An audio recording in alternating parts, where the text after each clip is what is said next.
na poser ma question na lobité na kokoma ndenge nini ayebsinga yote mutokomango menga me yokoma yo simba biki zwa carnet komango na kaya na maboko etika la komi bilembo. Donc tu reproduis la Bible na maboko. Voilà. Pour ça, il y a des gens qui ont la Bible, qui ont mais ce qu'on a dit, c'est que na comment comment la écriture est. Voilà. Donc, autant qu'il y a un comment. Et tant que comment. Ngai na ko esprit ya batu bakomaki ozana et na kolakisa yo o même batu basangisa yango ba yebite. Et tant on a komi kokoma. Matthieu chapitre 1, généalogie de Jésus, fils de David, fils d'Abraham, Abraham Agendra, généalogie cause à l'erreur. Fils de donc si on a 4 généalogies mon erreur. Fils de David. Est-ce que David a boté Jésus? Non, parce que David a couru à Abraham. Mais comment se fait-il que David a mis le Abraham? Et il faut tourner à Jésus. Et puis pourquoi comment est Joseph? Et hier si la généalogie babandi Abraham Agendra. Tout le monde a David nassé, tout le monde après Abraham,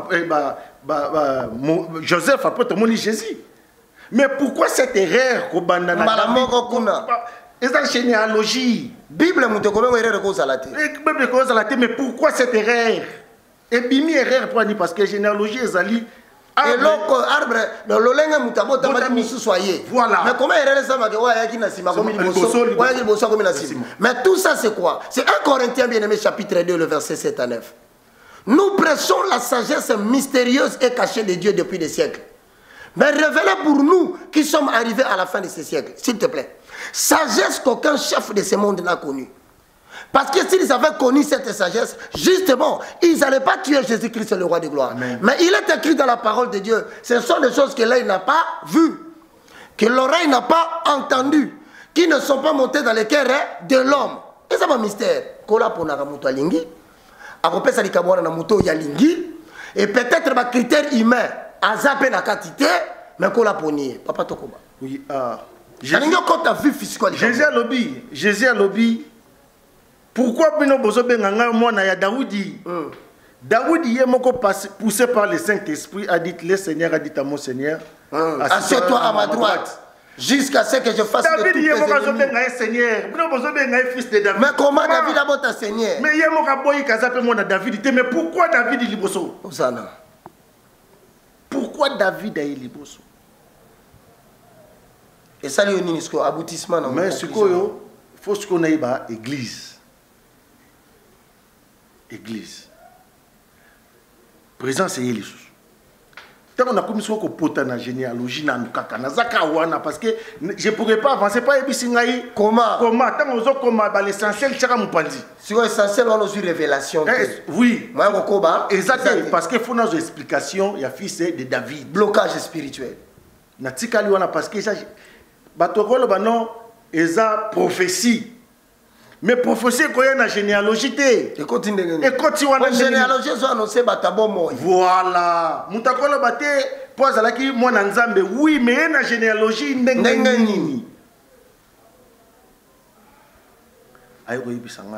Bon, on a l'église.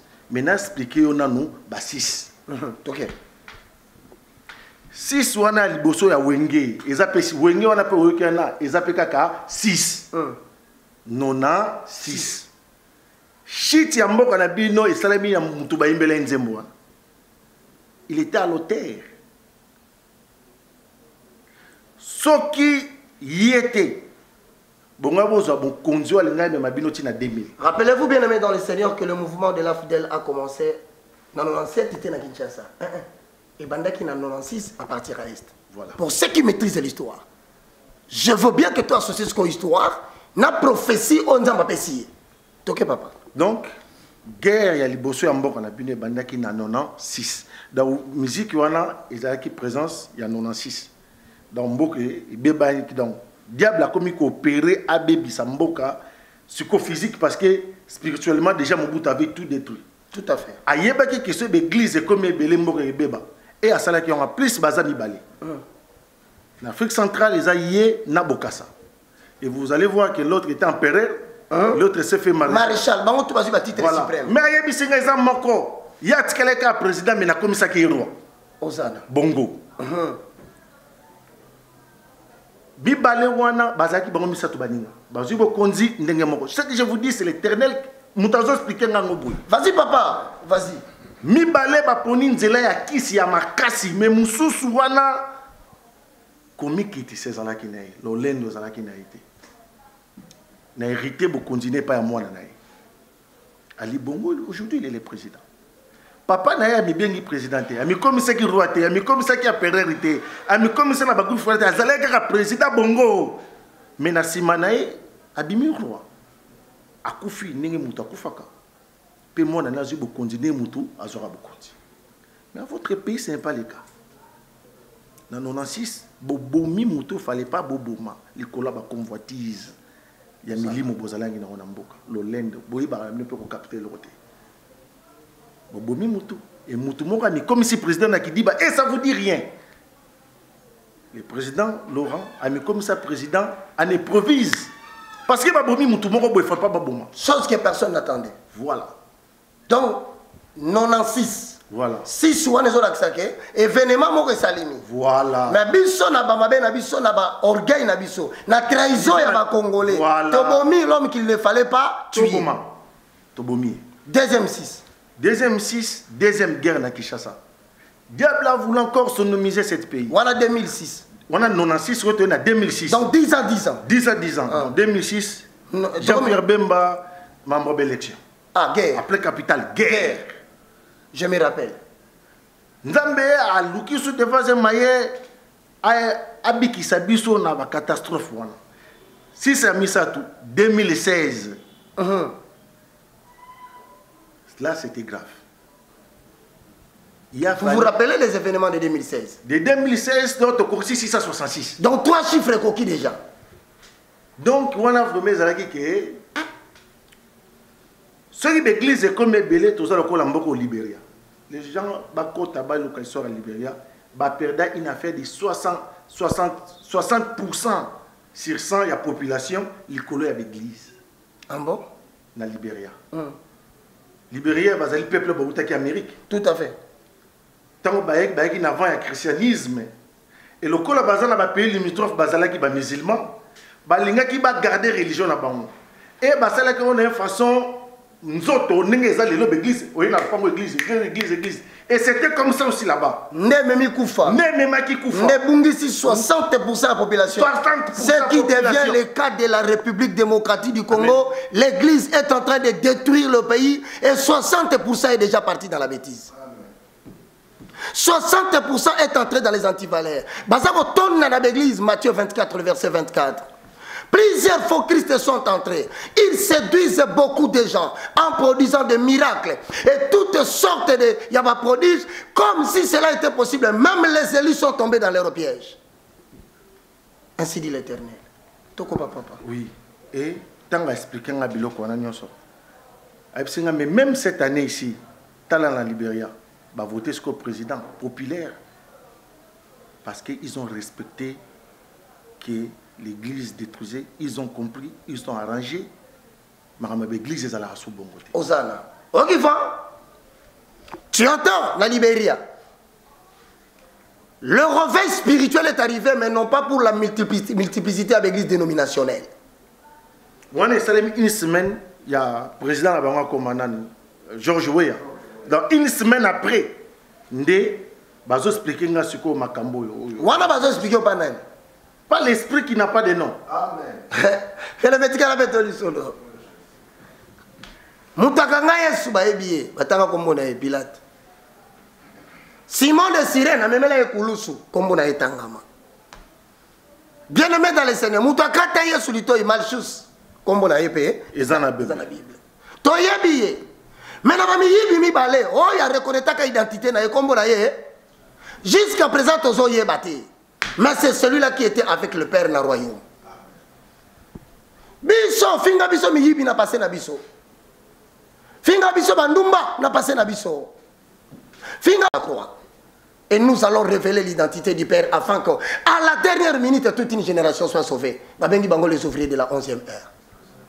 Papa, je te donne la parole. Oui, pour nous acheter, pour nous attendre. Bon, bah, 600, tout comme en 2016, tu consommais 666. Tu consommais en haut. Donc, il fallait que tu sois. Qui n'y a autre, l'autre comme en 2018, il a fallu politique, balandasiko nzambe. C'est pour ça que mon même président, qui à Rome, Obama a envoyé quelqu'un. Des voisins aussi sont passés. En 2006, vous allez voir, tout le monde a défié.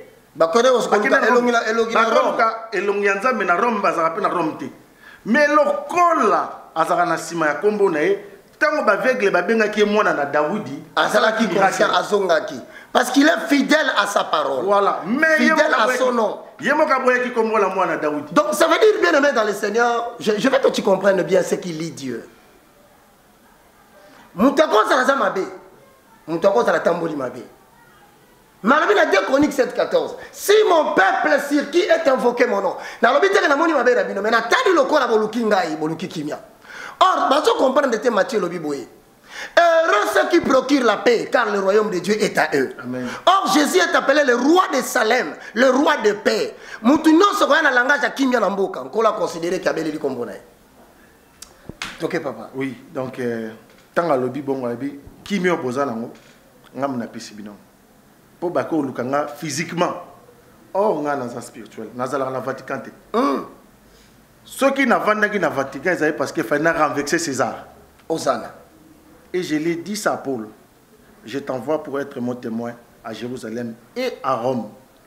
Donc, tant que mon consenabino à Rolobaki, donner à César ce qui est à César et à Dieu ce qui est à Dieu, c'est alors que toi tu vas aller au Congo. Osana. Et vous reconnaissez le discours du chef de l'État. En plein discours, il a dit bon, pèse à la Kaïsala, ou ils allaient à Kaïsala.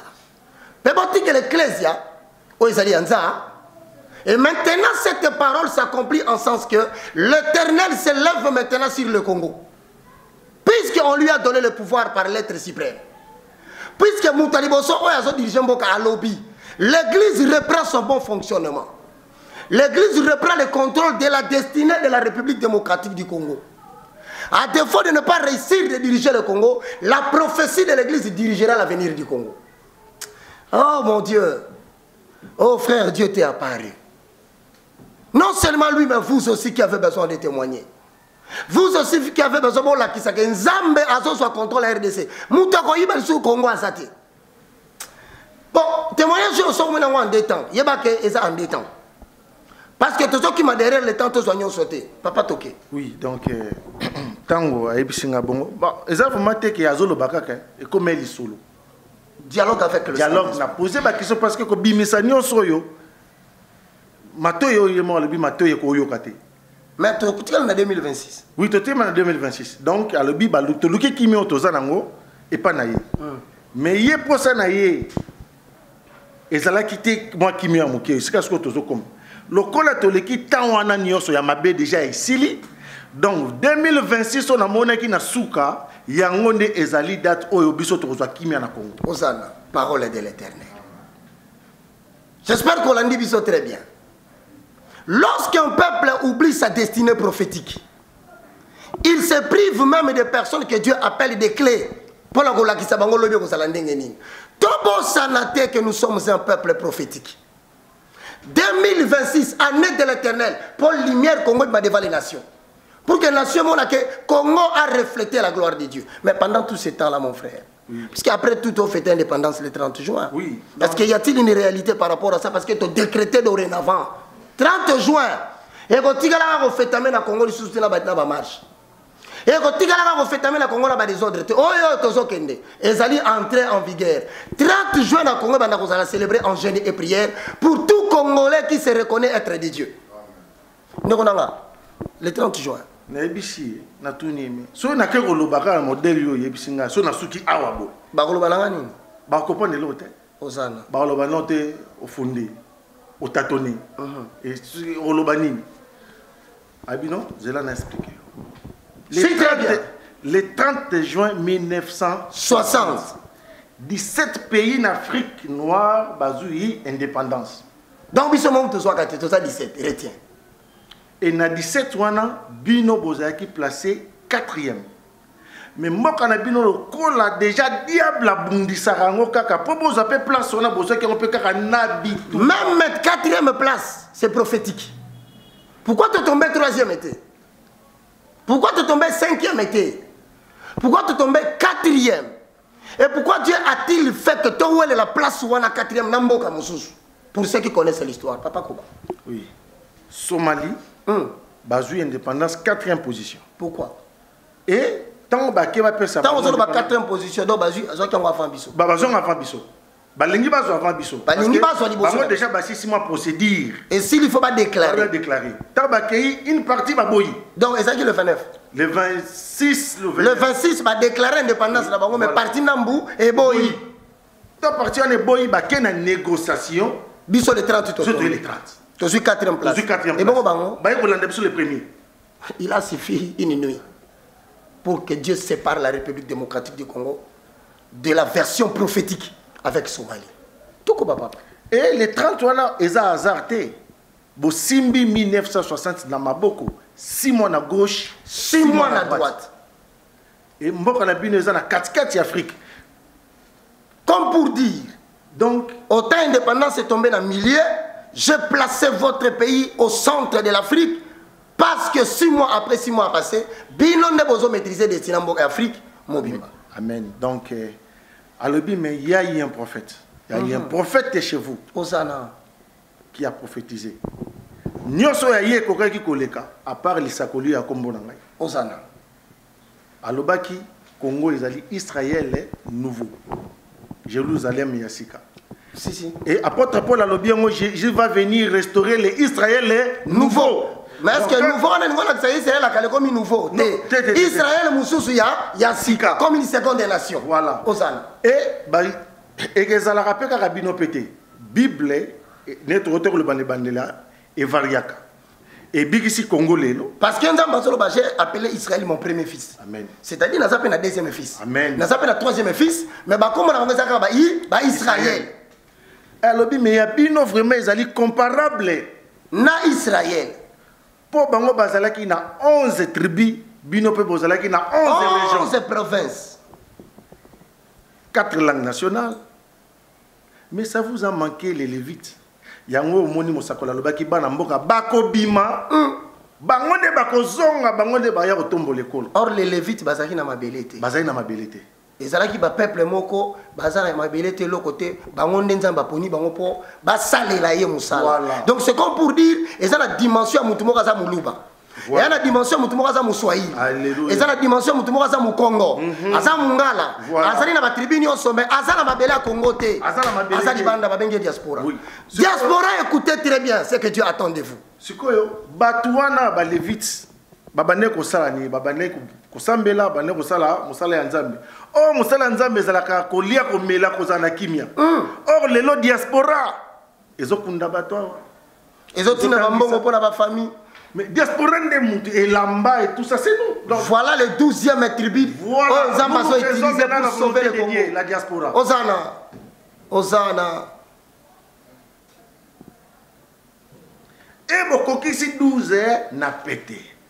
Le quoi Bokokisi 12, il fallait que ce qu'on a 2000 ans, bino, mbokana bino s'éclater. N'est-ce qu'on s'éclater dans 2026. Puissance Ezoya. Voilà. Mais, bah, indi chez Ali, dans 2000 ans, besoin de stabilité. Oyo, 10 ans après, 10 ans plus tard, donc, 1990, 2010, oui. Avant 2000, on connaît véritablement stabilité. Demandez aux gens, aux économistes, ils vont vous dire. C'est la première fois que Congo a fait la Mutute. C'est la première fois que Congo a vivre dans le monde à Katamboka.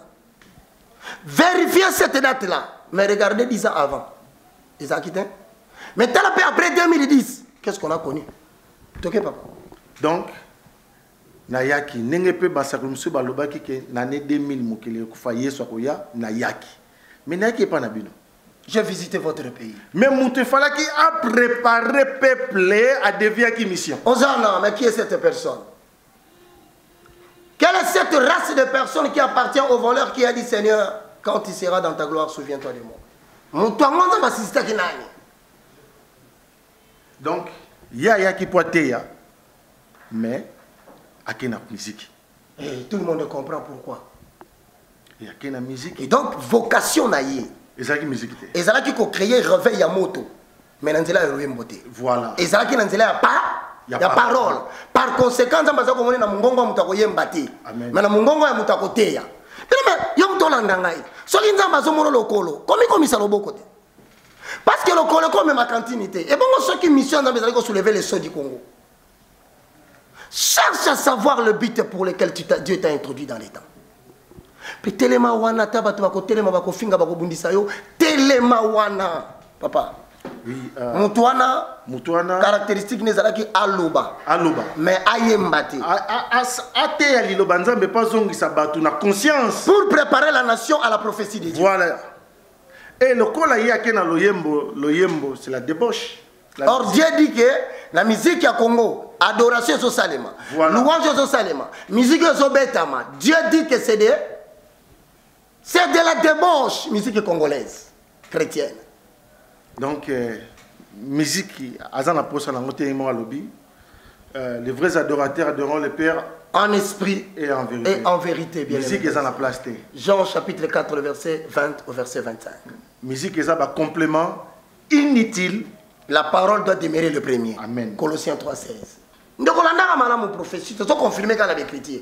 Mais toi qui na sens ndekoana. Oui, ndekoana lokola ayeba ki bien oyebandaki kotungisa ye na suka ye kokomele ngambu. Comme pour dire pona kolobani ne komele ngambu. Komele ngambu. Il fallait que asala musala boye ko sala bandeli asala ngona suka. Donc ça veut dire que na temps on va penser que exécuter likambu. Voilà. On perd le temps en faisant autre chose. Alléluia. Le temps où tu te rends compte que la salle fallait la salle à terre, voilà.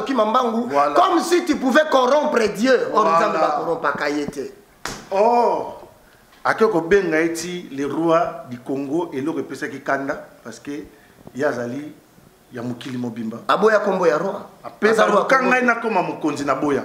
Comme c'était dans le temps de Jésus-Christ. Donc, Jésus n'est pas le roi du Congo, Jésus est le roi du monde. Amen. Et que le Congo est une nation japonaise. Osana. Et le Kola a déviaki, Moussali Angope a Koufaki. Certainement, on n'a pas besoin de citer les noms. Tout le monde comprend celui que Dieu avait utilisé pour désectorialiser le message. Oye kozongi sa moto na nzambe kitamboka. Moto. Kiti sa moto yaya. Eziki sa misala ya Satana. Je crois que tout le monde comprend l'essence de la prophétie. Dieu passe toujours par une personne. Zamba zoisa Moïse, tala libota na yokita. Nazoka makele la bato baza ni vaincu ni vainqueur. Mais kele ko tala bango ndenga ni babosa ni ba fabriquer veau d'or. Abengi bango peuple na été, abi peuple à Moïse. C'est-à-dire quand Dieu élève quelqu'un, la nation est derrière. Soki mutu ana quoi moke quoi. Zacharie chapitre 3, les versets 1 à 4.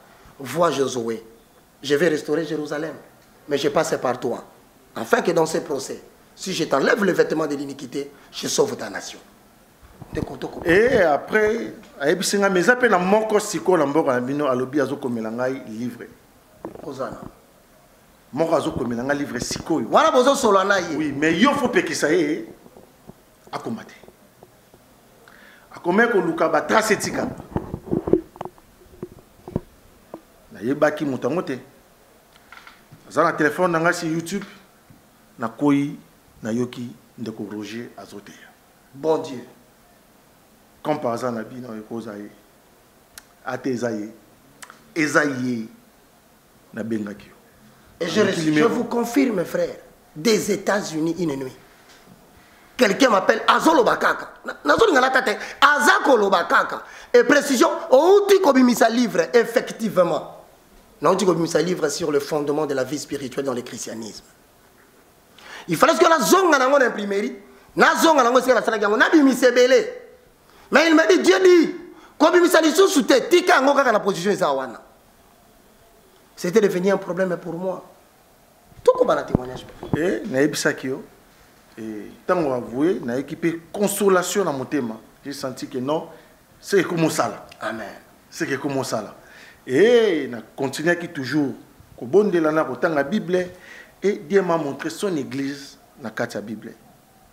Donc les 4 évangiles de Jésus-Christ, au catholique balobara l'évangile c'est long. Non, ce n'est pas c'est long. Il a fallu soit 4 pour qu'il ait au moins échappé bisoté. Ça s'appelle le fondement de la vie. On y livre comment? Parce que fondement, ça aura toujours 4. C'est ce que tu as il faut mettre 4 colonnes pour maintenir le mur. Il y a un message que vous avez besoin de ce fondement dans les et ça, la Bible. Donc 4 évangiles. 4 évangiles. Voilà déjà 1004. Oui, 4 murs. Or, apôtre Paul a lobby qu'il y avait 3 colonnes. Or, 3 colonnes ici, Maranda. Jean, Jacques et Pierre sont considérés comme les colonnes de l'église. Voilà. Il a fallu que apôtre Moussou Abakisama. Pour la 4e. Il y a un mot Jidaya. Babindaï. Et l'écriture n'est premier paragraphe, je me suis senti obligé. Obligé de faire ça. Parce que ce que ma église était le matin. Déséquilibre, fondement de l'église. Et l'inga kezanga. Pour apôtre Paul a dit bazaka misatu. Alléluia. Tant y a lobby, je me suis senti obligé. Bien-aimé, sentez-vous obligé de reconnaître les autres. Amen.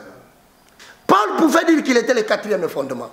Parce que Moutakomi de Kolaye, Azati. Congo le reconnaître la grâce que Dieu a donnée à l'autre pour le Congo. Basé reconnaître que si on est à yote, tika on zamba bengi on a comme 4e colonne. Papa 4e colonne est coquille. Si quoi il on pas dans la fondation, toi peine à toi tirer. Le col a toujours la colonne et les 4 murs. Et c'est le moussous. Colonne et sa colonne, mire épée et sa mire. Bon, bah mire si quoi il fallait qu'il batu misa tupé, batu 4 épées basa la mire. Yangona tozana Matthieu. Tous en agent comme apôtre basali les 4 mille na Luc. Marc na Luc basali apôtre Jésus. Mais il faut basali authentique pour batondi mabango bakomela mokonzi. Et nous voyons quand Jésus montait au ciel chapitre 1 à Actes des apôtres, il y a eu 2 personnes qui ont venu faire les témoignages, c'est les gens qui connaissaient déjà Jésus. Et l'Ancien Testament les appelle les 2 témoins. Ils sont venus vêtus en blanc. Ce n'était pas des anges. Balobi batu balati bilamba ya pembe. OK. Ce que ça qui ba ange banga be so ange bazalaki batu balati bilamba ya pembe. Ba yeko sala témoigner j'ai pas batu ba mona ki yesu tanga botami nenga sali musala nenga kufi. Pe ba yeko témoigner pe na matana ye. Donc c'est que batu wana nzambe mutatinda ki bango il fallait pas esuka kaka na misu na bango mais il fallait ki batu na pe bakoma. Révélation nyonso nazo rappeler hein. Paul aloba na Galate 1:11. Makambo nazo te yabino. Natanga na classe te. Makambo nazo te yabino. Na yokoli yango pe na motote. Mais ces choses m'ont été révélées par le Saint-Esprit. Il faut savoir que yo peut vivre le côté loba. Parce que dès lors on a un message va ils ont soufflé ce côté là yo. Continue mon frère. Et le cola Jésus a epsaki Pierre, oza Pierre na yo na retourner l'église. Libanga mongo tonganda kuti foza la moko na ndambo. Faut pas kata. Oui, so te ko mocha ba brique moko to ko na super senga. Senga pa morceau moko boy sengela ki e ko ka mobimba te. Siko ba o ba bande ko tonga ba porte le ko ba zaki ben crédit ba boreki libanga wana ndambo yende ça la utilité o sala sunini po voilà. Mais tango batongi ba komi na suka ye moka lobi libango bango ba boka ki yende Yesu masi. Faraki azonga po édifice wana etonga. Yango wana tango Yesu amoni ke ba ko ke lokote. Le col à chrétien et banni na croix. Il a fallu prêcher premièrement l'oracle et les cas qui na croix. Parce que c'est là-bas qu'on a réussi la salie. Or, babomi batu, mi balé, baché, bakombo na bangote. Na droite na gauche. Gauche. Or, tu déjà ko limbo la biso awa. Voilà. Na histoire ya liwa ya Jésus ko banana butu. Batulos batangi bakombo. Batulos bachacha bakombo. Bakete lito mutangi. Tout on a cité. Mais pourquoi le mystère ya miyibi wana mi balé comment mater? Osala, Saint-Esprit so la nom de moi. Voilà, ce qu'on nazo expliquer bato. Tant oyeba bato na mi balé. Les 2 témoins. Oyeba malamo ba faux pasteur amboka na. Osala. Moli monini me marabango. Ndeko na ngai. Papa Fanfan, tika nkolo azala na yo. Biso toza bato toza na génération ya libanga ndambo etikalaki tango batongi ko kite babwaki. Ministère o tozo sala na génération. So ndimi muninga te, o tonga mate. Toza génération ba morceau.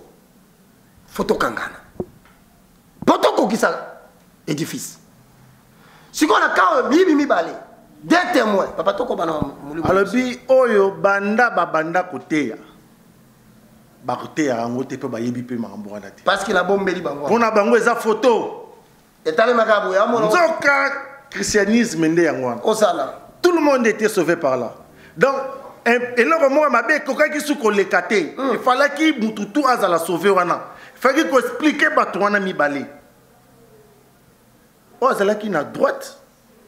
Ayeba kike wana zali mwana ya nzambe. Ndenge nini? Parce que mutalaki si asa. Tant Pierre a loba kike ozali. Matthieu chapitre 16, le verset 17 à 18. Aux yeux des gens, qui dites-vous que je suis? Identité bungi batu. Mutalaba qui répond à ça, mais mutapesa qui répond c'est ça kaka Simon. Voilà. Bon, si koyo, Jésus a dit ça Simon. Là, n'a pas mal à moi, ils témoignage, Jésus appelle la nouvelle génération. Mais nul ne connaît le Père si ce n'est le Fils. Nul ne connaît le Fils si ce n'est le Père. Et celui à qui le Fils qui est sur la terre peut le révéler. Amen. Mais quand on a Jésus dans ma belle a révélé yo te. Mouyibi pe na croix. Na betelo lisolo nanga te. Mais elon koni ne sali ke oye banga. Mouyibi alobi ce qu'on a vraiment moi dans Nzambe. Donc alobi on a l'olendo. Quelqu'un avec des assurances ayebi ke ngana kanisa ko sala ko Nzambe. Para biloko yo sali. Soki penze za yo. Mi bikisa. Oh Jésus c'est bango. Oh yebino bo yokiawa et bimina mnoka Simon. Bo yebisango mutu te. Donc il y avait que des apôtres qui savaient que Jésus est le fils de Dieu. Les 12 ont gardé les secrets. Voilà. Mais comment Mouyibi en a couru ko yeba sekele wana. Et pourtant a fréquenté l'apôtre. Allez, comme ça là. Bien mais quand tu sois aux États-Unis, la révélation va te toucher. Ou que tu sois en Europe, la révélation de notre Seigneur Jésus va te toucher. Ou que tu sois en Afrique, en Australie, nous prophétisons les mouvements de la révélation de Dieu dans le monde entier. Que Dieu te bénisse, papa. Et tant que Yébisi est sous bon, yes, Azengil Kambo Yébisi, il y a gauche et moi qui réponse. Alors, mais il y en a donc, ma camarade dans le bango, Bayebana, Bazalaka. Mais pour moi, quand ça bateau, Bazana clique de voler, Bakoche, Bango, Kapembe, Nina Moutazani, innocent. Ah, mais il y en a un gars qui est mamto, ça là dans Bazala Ikiri. Non, non, mais yé. Asali nini yé peso a bani tongo rozale pa ya papa na yo kanisa ngai oh donc yé peso yebi ke ah on écoute bien avec beaucoup d'assurance lokola mikitisaki lokola andimi ke oza mwana nzambe sans ko douter yo nanga kaka lelo tozoko tala bokonzi atata mais brigand wazala ki na droite Jésus a bétié kara akipé était à sauver Zaki na gauche, il est le col à l'immissaire Moutounioso. Et il ne faut pas sauver brigand, pour sauver Mouyibi. Osana. Or, on a la Bible, on a apôtre, on a compris que les bâtons basés apôtres. Parce qu'ils connaissaient Jésus. Osana. Ils étaient des disciples. Mais parce que celui qui a reçu la révélation, c'est que l'église de cet Tongami du Kolo, naïe, sur toi j'ai bâti mon église. Donc, il fallait que ce qu'on a tout naïe, mais n'a pas de même. Nazo sosoladiente. Alors, mais. N'apôtre babenga ki moko Mouyibi non brigand ça qui na droite à la manière prophétique de Judas Iscariote. Voilà. Celui qui est à gauche qui reconnaît mon identité à la manière de Pierre qui reçut mon identité en tant que Messie. Et c'est maintenant le me dit maloba nanga nyoso na lobaka il fallait que kokisama. Na lobaki oya ko wanga nanga na miso ya bato nga na wanga na miso ya papa. Osana. Et Pierre l'a fait. Et pour montrer qu'il était aussi brigand à kati mutulitoyi. Et on n'a pas coopéré qui. Mais tant qu'on a landingai, ya wanganenga na miso batute. Ake kozongi sambongo na kondi makenga na zalaka na ye, mais mbongo na kozongo lisusuté. Andi mingai na miso na bato. Osana. Pe azimbongo ya tekela kingai, abuaka ki yango. Reniez bien-aimés, vous qui enseignez la prospérité. Vous qui voulez vendre Jésus-Christ pour obtenir de l'argent. Vous allez vous pendre au coin du mur si vous ne voulez pas comme Judas. Renoncez et reconnaissez que vous avez battu et que le diable vous a réclamé pour vous cribler comme du froment. Maintenant que vous vous repentez, reprenez d'affermir le frère. Sinon, le brigand à droite. L'aigle a quitté l'icolo et l'autre a tombé l'Émisou. Vous allez perdre la vision et la révélation des Écritures. Et na yebisa qui na Pierre na livre à Matthieu na Marc que il faut se repentir. Allez la terre mais à se repentir. À zonga.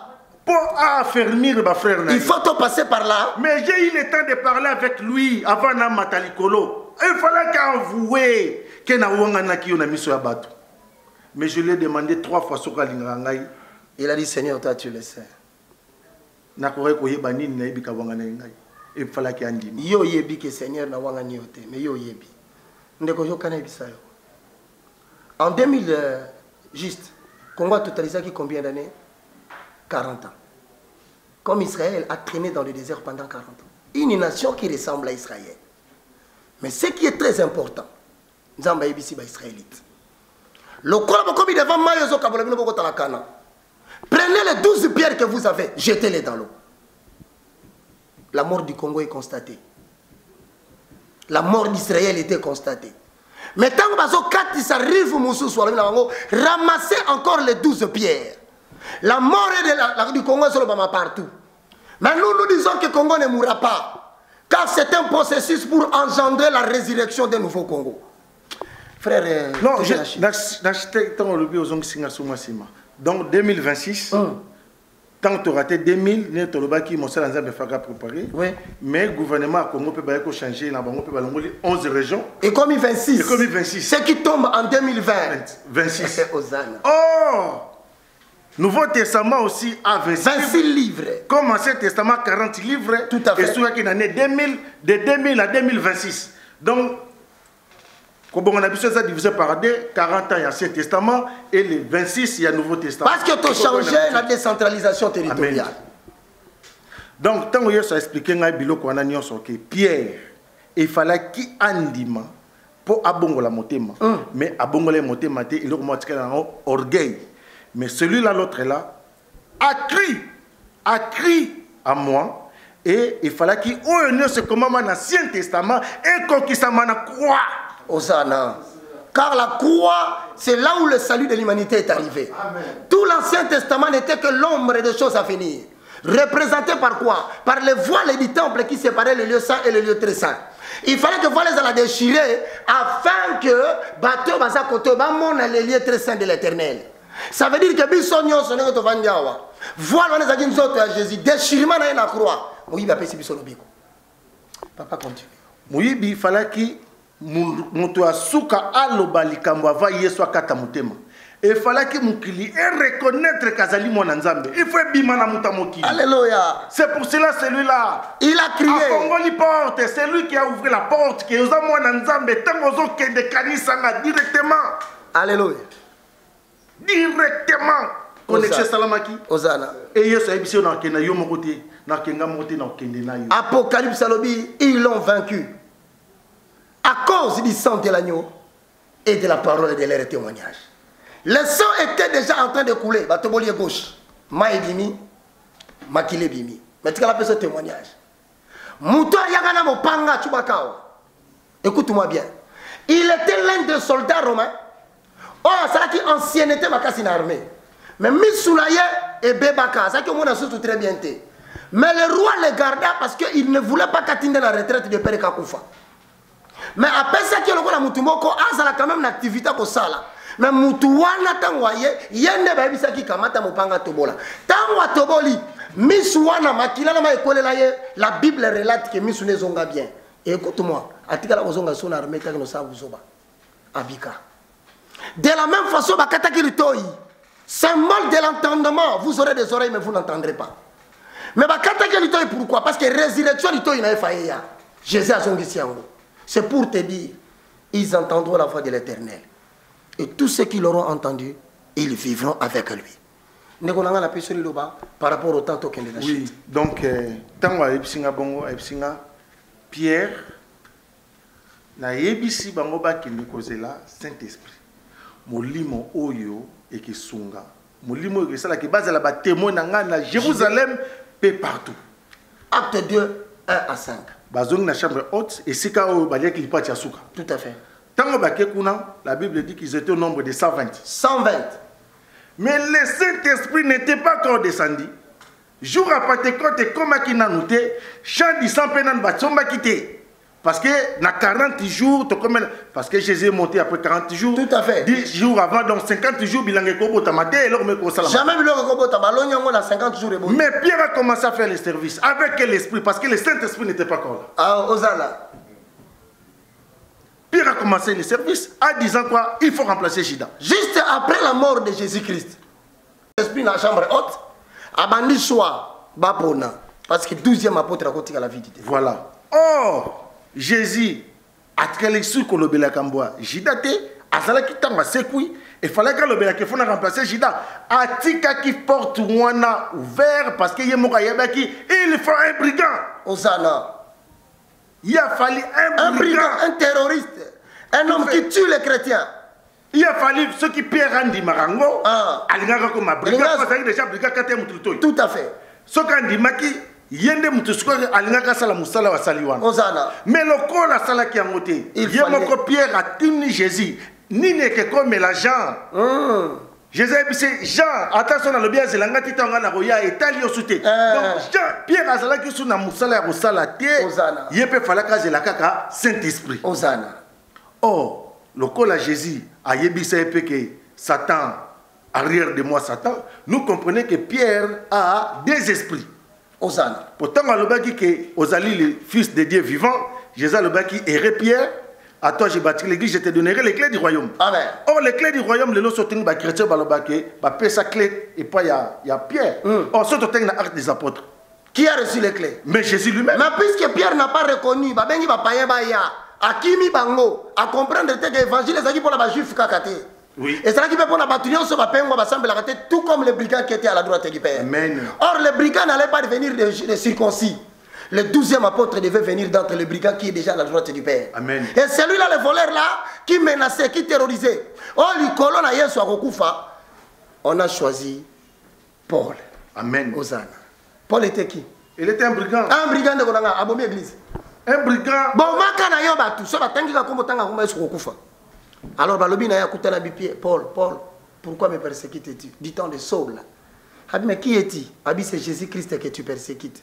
Il te sera difficile de régember contre les aiguillons. Je lève ma main, je dis, avec l'esprit qui prophétise dans la bouche de son serviteur Fanfan. Les prostituées vont se repentir et devenir des servantes de Dieu. Amen. Les grands voleurs que nous avons connus dans ces pays vont se repentir pour témoigner la gloire de Dieu. Bataba crime dans le monde entier, va et souffler. Bokoyo kakaba brigand, bazongi bando témoigner gloire en Zambie. Que cela soit écrit et accompli. Au nom de Jésus-Christ. Amen. Papa Toko. Non, pour la souka RPKI, mais pourquoi autant singaï Pierre? Oui, modèle, il y a un pasteur, il y a l'élo. Bon, là, moi, bino bossa la canacé à Mokili, bossa la banque à Wipananga. C'est la même bonté, c'est la même chose. Tant qu'on a des difficultés, on a besoin. Provision na yo pour na secourir yo en temps de faiblesse na sela mokili.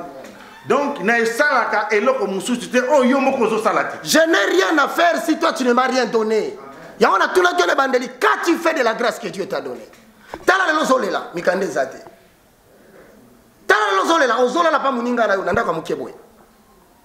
Tala le zolela libala neza ko panzana. Tu as l'impression que Dieu ne te vient pas en aide. Tala lelo zole la mtone ko defisa batu mbongo lelo okomo kima saela ko bapesa yo mbongo. Quand tu fais pour l'Éternel, pour qu'il se souvienne de toi quand tu seras dans la faiblesse, la banque de Dieu n'a rien pour toi. Dites aux riches, investissez dans l'œuvre de Dieu. Que Dieu te bénisse. Alors bibongo, alors batei biloka mokili, babosani premièrement. Osana. Et le collaborer ko pratiquer bola monter yebisa bango. Batika. Ce qui va boy kotika, ya kokanga. Parce que baza lokola ba Pierre. Surtout tangi na Galate, apôtre Paul azo gange la Pierre. Yo mutozali circoncis. Ozo ki nokolia na ba incirconcis yakobatama. Au côté ya bango nini. Et pourtant, il faut seulement en public battre sur ma mona. Et na lolendo na pitre na ye asuka Pierre. Hypocrisie religieuse. Alobi oyo frère Paul a commis na sagesse ezali difficile à comprendre jusqu'au jour d'aujourd'hui. Mais comment lui qui était la clé avant na Yesu? Aloba kezali pas si pas comprendre. Lokola pe makambo tokoloba lelo bango ba comprendre nango pété. Ils ont mis tout na euti voilé parce qu'ils ont encore la prédication de Moïse est dans leur prédication. Amen. Mais la Bible dit le voile sera ôté lorsque vous allez vous convertir en Jésus-Christ. Amen. Donc, nos pasteurs, nos voisins, nos frères, église ekolanda na kalandela te lokola ba na kalandela te lokola ba boutique na ba venir église ekoza eloko ya concurrence te église eza eloko ya mbongo te et lokola eza ya mbongo te bosa la grâce biso bato toza ba vrai na 2019 et bana lelo toyoka banonce na ba TV ngai nazokanga na boyi batanga bakombo na ngai ngande mukolo église idolâtrie na boyi na lobi na lingi lisusu te ngai pasteur ya Congo ngai na Angola ngai na Gabon ngai pasteur congolais na France avant loboko na nzambe kanga église na yo moko leka yo moko loba soko kanisi tozokosa eh ben tango akokita si ce n'est pas la mort physique précoce comme il a promis en Afrique du Sud, comme il a promis au prédicateur qui joue avec lui au Gabon, comme il a promis après Congo, la France, comme il a promis la l'Australie, il viendra chuter la Grande-Bretagne. Tokanga, et puis la Congo, mon frère, éclaircir. Kokanga batika, tiye moko ya ko restaurer. Donc, ba oyo baza lingomba bazonga na bandaku, ba patepe bazape ya binote. Avant yo za la pasteur nana banozo soina bango. Donc zongisa batu isika bazaki, bozongisa la l'état musala na bango. L'état, comme tu n'as pas reconnu l'impact de l'église dans ta nation, l'Éternel va retirer et vous verrez ce qui adviendra dans la suite du temps. Et lokola 2026 et comme libiso na liboso ya misu eza musala photo bandalelo donc na ba konzi mboka babongola mutema parce que nzambe te mutachaka bango na bokonzi mais baza na charge ya pesa batu climat po batu bakota lola amen so imutaza na musala te azolia te transport ezate akosumu le mal va les prédisposer à donc gouvernement eza ko favoriser batu bakende lufelu. Ainsi dit l'Éternel, plus personne ne pètera Congo dans la magie. Plus personne gérera Congo Nakisi. Dans toutes les instances. Et dans la Wissi et Tito Komina Likolo. Dieu dit. Ainsi parle l'Éternel. C'est lui qui frappera. Tozakaba humble serviteur topé sa message. Je crois qu'on est fait. Ouais, vraiment, Bolanda bémission Moussoueke Yanasima. Tout à fait. Nakori Kolobagnon sauté, vie à temps. Et certainement peut-être par rapport à la précarité à temps. Oui. Mais tu répétais que Toza Bissomi Baleka Kati. Il y a encore 7000 qui n'ont pas fléchi devant Baal. Ce témoignage vient réveiller les héros qui s'endorment. Et ainsi s'accomplit la prophétie de l'Éternel. Ézéchiel chapitre 34, le verset 8 au verset 12. Je suis vivant, dit le Seigneur, l'Éternel, parce que mes brebis sont au pillage et qu'elles sont devenues la proie de toutes les bêtes des champs. Faute de pasteurs, parce que mes pasteurs ne prenaient aucun souci de mes brebis, qu'ils se paissaient eux-mêmes et ne paissaient point mon peuple. À cause de cela, pasteurs, écoutez la parole de l'Éternel. Ainsi parle le Seigneur. Voici, j'en veux aux pasteurs. Je reprendrai mes brebis d'entre vos mains. Je ne les laisserai plus être paix par vous. Et vous n'allez plus vous paître vous-même. Je délivrerai mes brebis de votre bouche. Et elles seront plus. Et elles ne seront plus une proie pour vous. Ainsi dit l'Éternel. Oualinga complété. Soit Jérémie chapitre 15. Ton zone est le 30 juin. Au moins un spot. Mais pourtant Dieu parle partout. Alors bien Jérémie 15. Yebisa bango. À la mort, celui qui ne s'est pas repenti, la mort viendra. À l'épée, oya yokingate épée koya. À la famine, le peuple qui ne m'écoutera pas, la famine viendra. Mais à vous, comme il a dit à Jérémie, réjouis-toi seulement d'avoir entendu ma parole. Que Dieu vous bénisse. Je crois que vous avez posé un contact. Est-ce que vous avez facile? Tout comme à l'étranger. En entendant, vous avez posé un ok. Il y a étranger, ils allaient 217. 721 20 55, code et API 001. 001, nous peut à la façon à code mon frère Fanfan. 001 217 721 20 55. On peut répéter? 001 217 721 20 55. Pour tous ceux qui nous suivent en République démocratique du Congo, pour tous ceux qui connaissent le moindre de tous, le plus petit de tous les serviteurs de Dieu, l'évangéliste Roger Baka, commis pour la restauration des valeurs spirituelles inversées, 7000 plus que moi sont encore là. Ça, ce n'est qu'un exemple. J'attends que nous entrions en contact. J'entends que tout solo la labino, où que vous êtes, votre temps est arrivé. 00243. Que l'Éternel Dieu vous protège et qu'il nous protège tous. 9 98 82 0 0 0 4. Deuxième numéro 00243 90 79 66 785. Mais au sujet de la vie, Deutéronome 34 5 à 8, nous allons vivre longtemps, jusqu'à 120 ans. Nous ne tomberons jamais selon l'ordre des hommes. Et nous prophétisons l'avenir. Saint-Esprit, battez-la, Bomoto Nabiso, Esprit Nabiso, âme Nabiso, irréprochable jusqu'à l'avènement du Seigneur Jésus-Christ.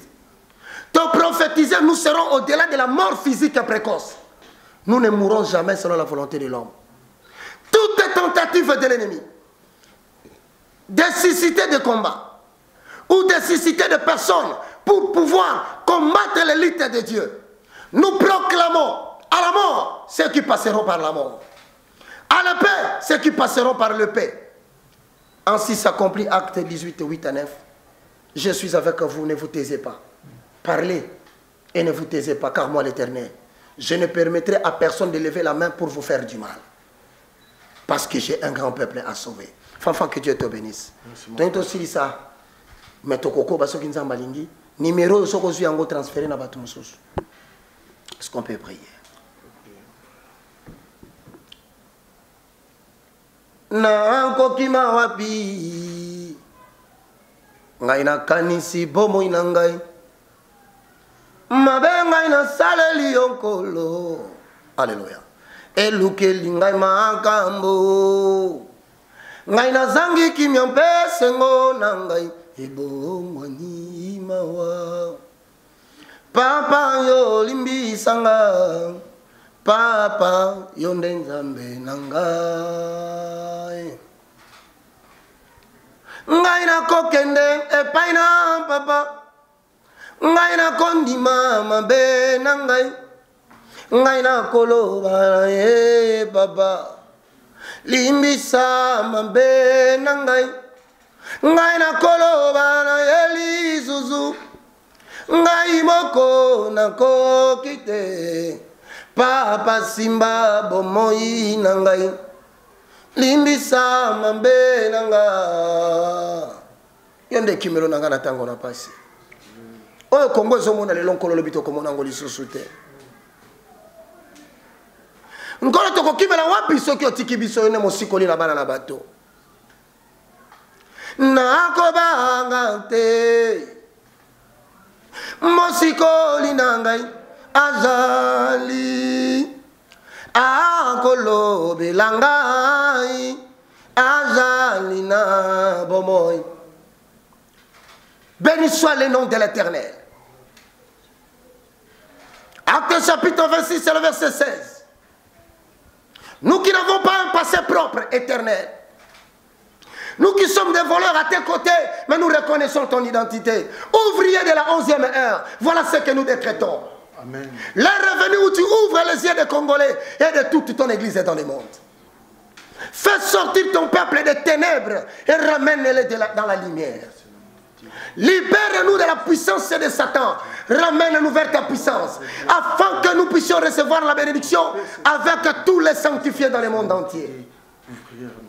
Cette parole court avec rapidité. Cette émission escompte la volonté de Dieu sur la terre. Nous croyons ce que nous avons dit.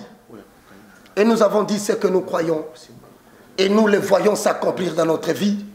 Cela est établi et nul ne peut le révoquer après nous. Nous régnons maintenant avec toi. Au nom puissant de Jésus-Christ de Nazareth.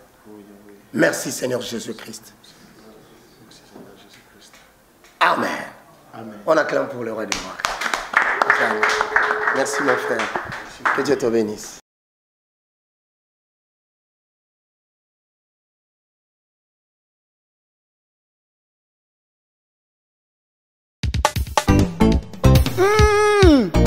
Yebela vitesse à G. Yebela vitesse à G.